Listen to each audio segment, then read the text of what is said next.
အနာဂတ်မျိုးဆက်အတွက်ရွှေစုဆောင်းခြင်းနည်းဗျူဟာ၃မျိုးကိုဖော်ပြပေးသွားပါမယ်။နည်းဗျူဟာ၁ The consistent saver ပုံမှန်စုဆောင်းခြင်း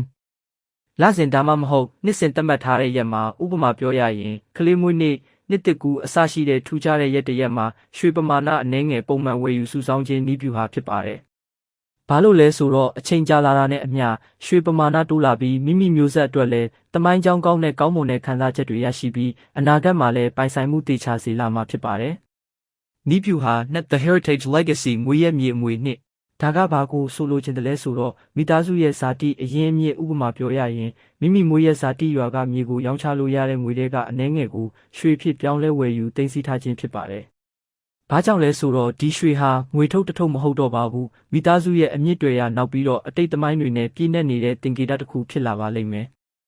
။နည်းဗျူဟာ3 The Educational Gift ပညာပေးအမွေနှစ်ကလေးတွေကိုငယ်စဉ်ကတည်းကငွေကြေးစီမံခန့်ခွဲမှု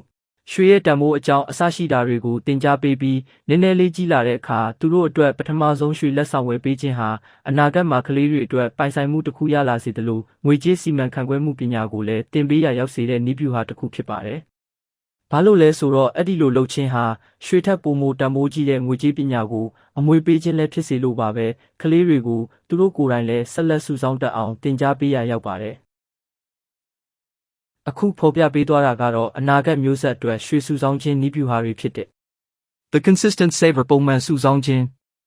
The heritage legacy မွေးရက်မြေအမွေနှစ်အဖြစ်စုဆောင်းခြင်း The educational gift ပညာပေးအမွေနှစ်အဖြစ်စုဆောင်းခြင်း